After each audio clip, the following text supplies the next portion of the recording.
Sensory details create immersive scenes that pulls readers into the story of your narrative.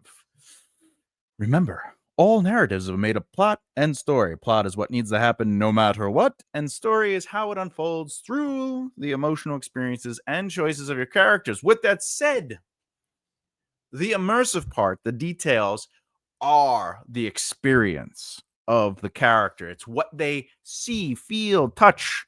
Experience is all about their immersiveness that turns it into your immersiveness. So I want to show you how to tap, or more importantly, how tapping into sight, sound, taste, touch, and smell can transform a moment from something abstract into something deeply tangible and emotionally connective. Now, by layering sensory elements with intention, you'll learn how to bring your scenes to life and enhance the atmosphere, making every moment more engaging. Okay, now when I say atmosphere, that's more than what they see or what they hear or what they smell. It's how they see, hear, and smell, and all these things. It's how they interpret it, and it's how it moves them. All right. So, with that said, today we are going to go over transforming. Bloop, there we go. Transforming or transform your scenes with sensory details. Make scenes unforgettable. All right. Boop, let's just get into it. Using sensory details to immerse readers in a scene. When it comes to scene structure, one of the most powerful tools at your disposal is your sensory detail toolbox. Sensory details help you, as the writer, bring a scene to life by tapping into the reader's senses through the character's experience and allowing things to have to be seen, to be heard, to be tasted, to be felt, and to smell. By doing this, you can transform an abstract moment on the page into something vivid and emotionally impactful, ultimately allowing readers to truly experience what's happening through your characters. Instead of simply telling the reader what occurs, you invite them to feel it alongside who? Your characters, correct. But Thomas, how do I do that? That's a great question, and I'm here to answer that.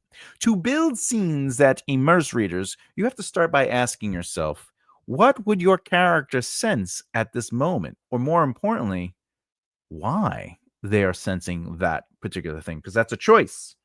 Remember, through the narrative, as things are happening but nothing is happening, is when you're just describing stuff or giving exposition, or it's just plotting. Like, Thomas has to meet Sarah, so they basically meet, but there's no pushback, there's no choices, there's no experiencing the moment. So the why they are choosing to notice a particular smell and how it affects them is important. So those are things you have to ask yourself. What's visually catching their eye? Is there a smell that lingers in the air, a rough texture under their fingertips, or a distinct rhythmic sound that echoes in the distance? By layering these sensory elements, you enrich the environment, making it multidimensional. And I'm sure you've heard this on many of videos or read it in many of books. But once you write when you're writing your first draft, your second draft, whatever, you don't really have to think about this stuff. If it comes out, let it out on the page. But why I say that is because when you go back for your third draft or your fourth draft or your fifth draft, that's when you're doing the work. That's when the writer in you has to get in there and add the truth. And the truth is how a character is experiencing things. So if you're reading a second draft and you're like, I got to work on the third draft of this, you should be looking at scenes and going, is this just a visual experience? And most likely, scenes will turn out to be visual experience because we're seeing what's happening. Thomas ran across the room. Thomas ran across the wide room, jumping over a couch, a pink couch, landing on the shag rug. That's all sight, right? But it's what kind of sound is happening with the running or the jumping or the landing. He jumped over the pink couch, landing with a loud thud, rolling across the shag carpet, right? That felt rough against the skin. Okay, now we have sound, we have sight, and now we have touch. Okay, so you have to think about like what now, of course, you can overdo this.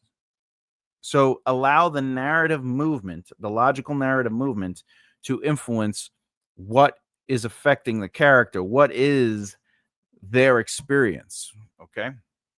For instance, instead of writing the room was dark, you might say a thick curtain of darkness wrapped around the room, the air damp with the scent of mildew, the only sound a distant drip of water from somewhere unseen. This creates atmosphere, but it also allows the reader to be in that moment. It allows them to understand that they are in darkness without saying it is dark, okay, or a dark room. The air itself is damp. That's a feel, okay? Mildew smell, okay? And the only sound, a distant drip. So we're getting a lot of and it creates the atmosphere, creates the experience, okay? If you want to see that example, I can just do this real quick for you. Boop. Okay. A thick curtain of darkness wrapped around the room, the air damp with the scent of mildew, the only sound a distant drip of water from somewhere unseen. Oh, yeah. Oh, yeah. All right. But, Thomas, how do I get from one to the other? Well, let's build the scene through a cause and effect of narrative purpose while starting with an idea and expanding on that one particular idea. All right, so let's do that. Let's go fly a kite up high in the night. Gotta share the screen. Let's share the screen. Doobie doobie doobie doo wah. Boop.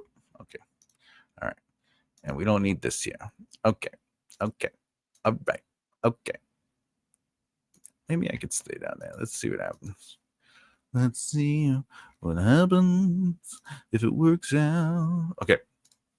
All right, I got stuff I got to read here. So, yes, this is so basically what we're going to do is we're going to build a scene and we're going to build on it. All right. So, let's start with I don't know. Let's get somebody inside a room. Just right, because every scene is ultimately a person or persons in a space, right? So, Mark entered a room. Oh, wait, what am I doing? Mark entered a room. Okay. Now, obviously, we're going to adjust and fix it. Okay. So we got to, whatever the idea, what kind of room is it, and,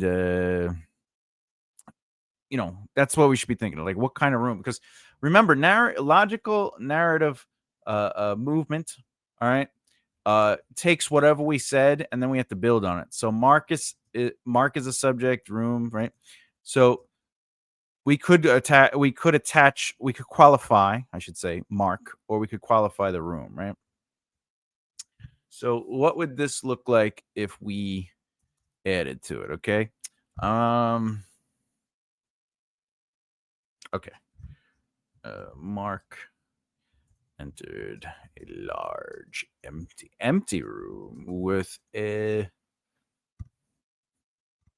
lone man-sized crate in the center.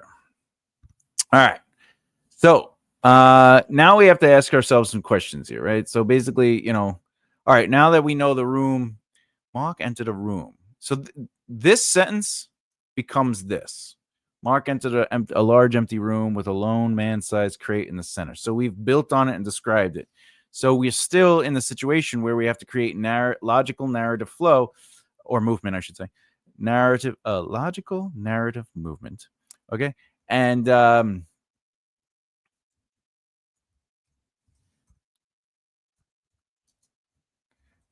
movement.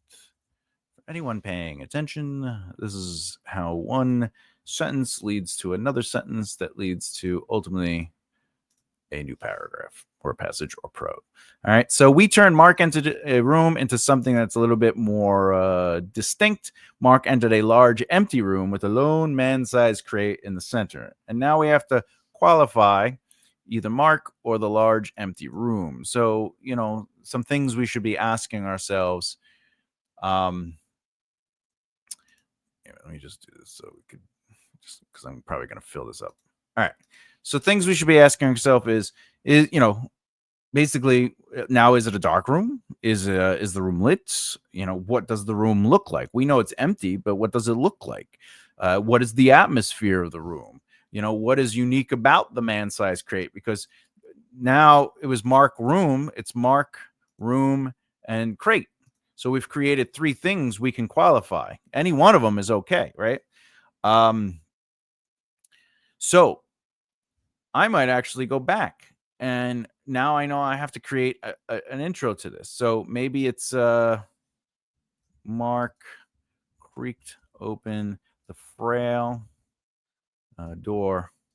Its cool rusted handle scratched at his palm. Okay. Now I could get rid of. Oh, wait. Sorry about that. Because we want to keep that going. So you could see the evolution. All right, Mark creaked open.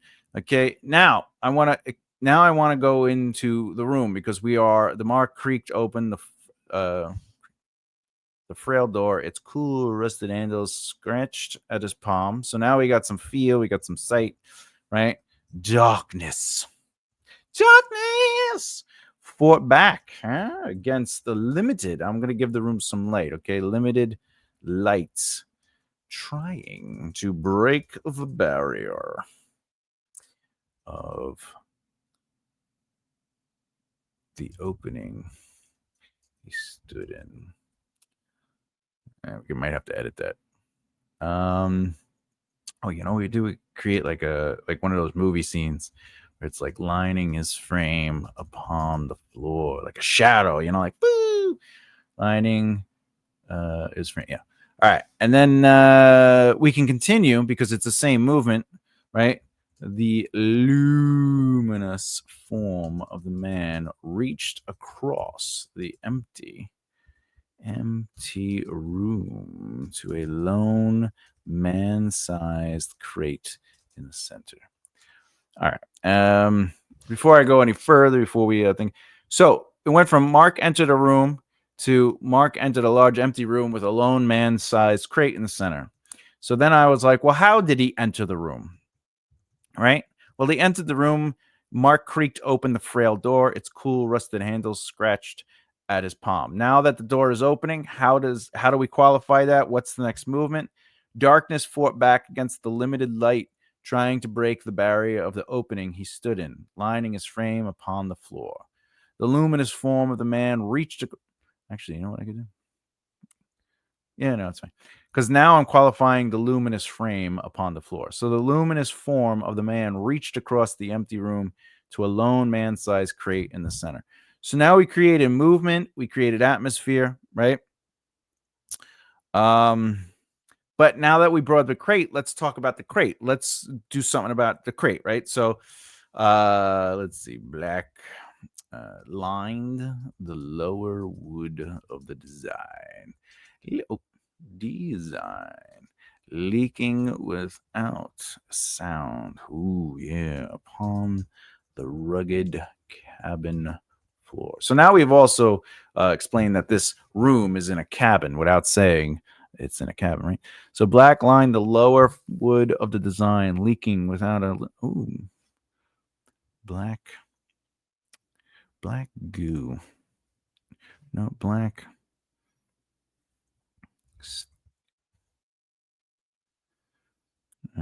line the lower wood of the design, leaking without a sound. No.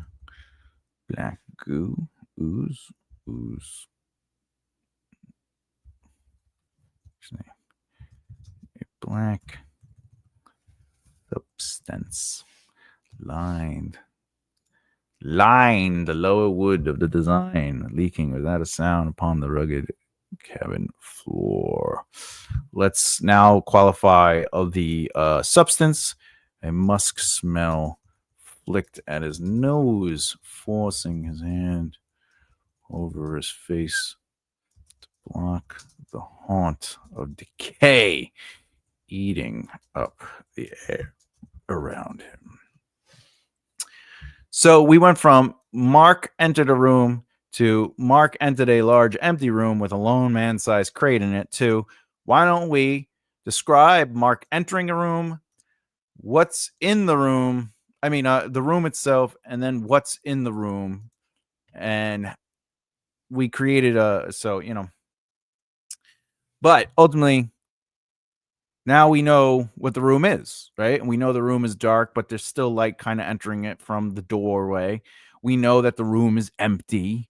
We know that the room smells of decay, and probably most likely is telling us something has been here for some time without actually stating that.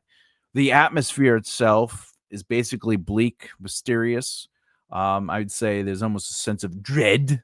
And we have to say to ourselves, what's unique about this man-sized crate, right? Well, there's the black the black substance, right, is lining the lower wood of the design. But what is that black substance? Well, the exact size of the crate doesn't necessarily matter, but the idea of what kind of wood might not matter either, right? Because we're focusing on what things stand out. Because it doesn't matter that it's wood. We know what a crate is. Most likely it's wood, but we ended up saying it's wood, but we don't have to describe the wood. So when we're trying to figure out what should we call it, the logical narrative movement, the black substance is really the thing that Mark would be paying attention to. Okay. Also, by the way, if you want to start out a sentence, an opening like this, like I could go a cool. Oh.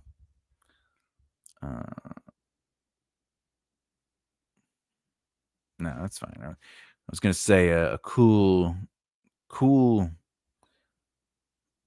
Yeah, I like how it is. I like how it is. All right. Okay. So there we go. Mark creaked open the.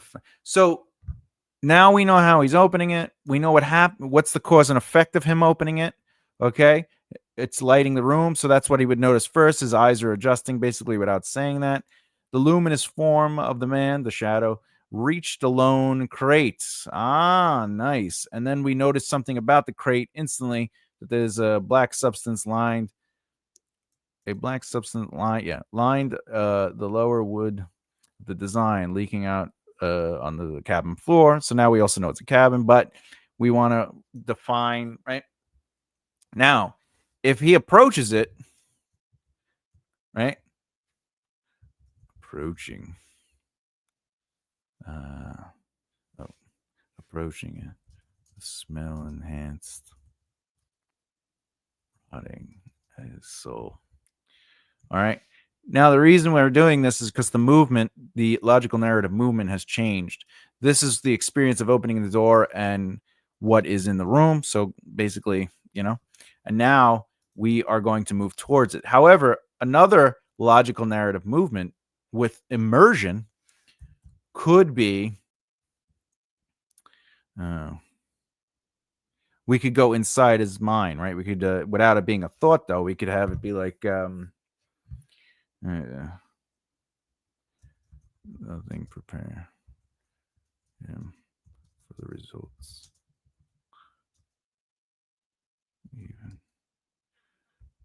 Even having known it's been months since he found himself his brother's cabin in the woods. Why can't I spell? All right, so you could have a nice little moment like that. Nothing prepared him for the results. Nothing prepared him for the results. Stepping out of the room. Nothing prepared him for the results as he stepped out of the room. Even having known it's been months since he found himself at his brother's cabin in the woods. He had to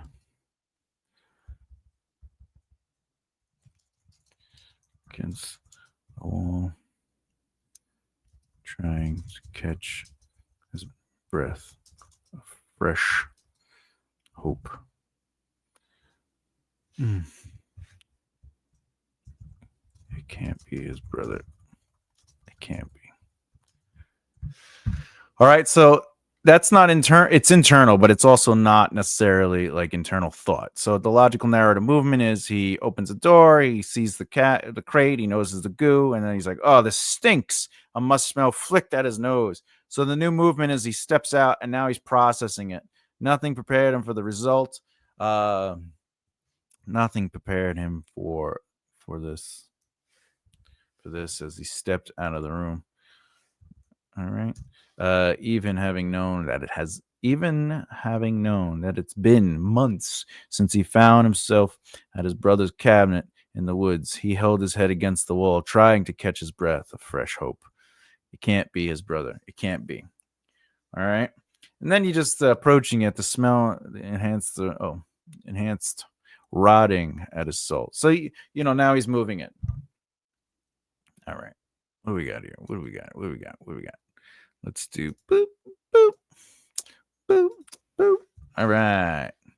Let's do that. Let's do this. Okay. So now I got the writing screen off. Remember,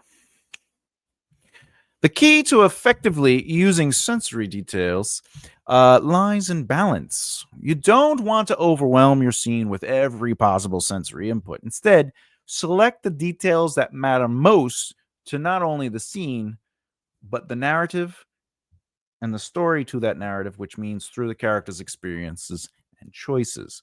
Which senses would your character notice given their emotional state? Because again, if you watch the prose video, oh wait, they're not out yet. I have a series prose, where I talk about prose and I break them down. In that series, I'm gonna which is already recorded and scheduled. I go over how you want characters basically through the narrative, like the prose themselves. You want it to represent what the character is experiencing and feeling through them. Unless, of course, it's omniscient. Then the narrator has their own personality and their own voice and their own thoughts and asides. If it's first person, is absolutely all through that character. If it's limited third or limited close third, you would allow the POV, the distinct POV of the character, or at least maybe the narrative is bland in comparison to the characters themselves. So when it's character thoughts, you want it to be the thoughts that they know, even if it's not italicized or it doesn't say he thought, she thought. The idea of what they are noticing is always a choice. So you, as the writer, might say, well, I want the reader to know the details of the room and like how pretty this castle is. But why is the character noticing that? Because that is character development. That's a choice.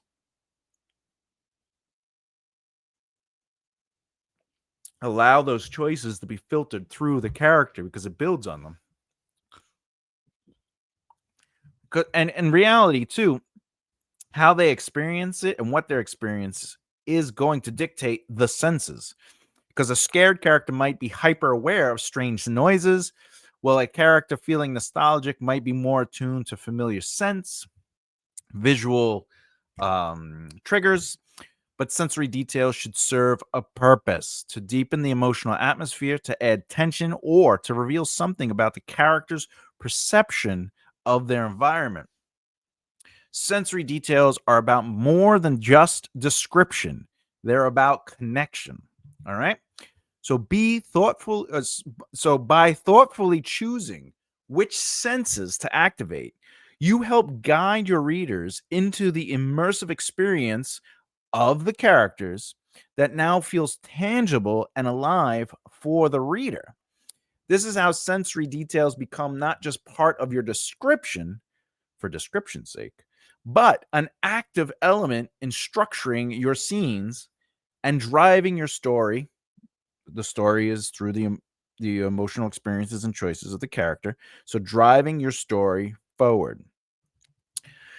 To discover which sensory elements will best capture the intended mood and character perceptions, ask specific questions about what the character would notice or feel in each moment. Basically, drafting and revising with these ideas, these questions in mind, which can help make the scene as vivid and purposeful as possible. Purposeful. Every sentence must be purposeful. That's what makes it stronger. Final thought. Final thoughts. This is a quick final thoughts. Writing scenes with rich sensory detail takes time, and that's perfectly okay. This process is all about experimenting. Sorry about that. Asking questions. Sorry about that. This process is all about experimenting, asking questions, and expanding on each idea step by step. By doing this, you'll not only create immersive scenes, but also discover a little bit about who your characters are and your own unique voice as a writer. Don't be afraid to think outside the box, whether that means choosing unexpected sensory elements or letting a scene unfold in surprising ways. Remember, it's all made up, so have fun with it. You can literally always change what you write, refine it, and explore new directions. There's no harm in trying 3 things for one choice.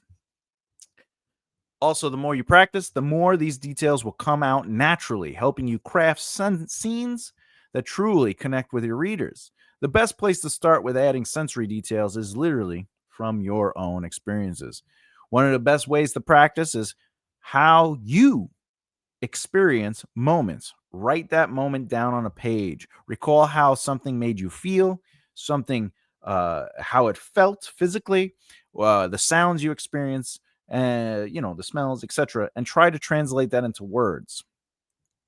This will give you insight into how you, therefore others, empathetically may experience these sensory details. So trust in yourself to fail, adjust, and grow, because it's all part of this wonderful adventure called writing.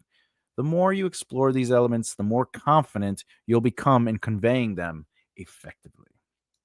Next video in this series, the playlist is scene structure. So the thing we're going to talk about is scene transitions. We're going to discover how to use transitions effectively to move seamlessly between scenes and keep the narrative flowing. Question. You want a question? What sensory details from your own experiences have you found most effective in your writing?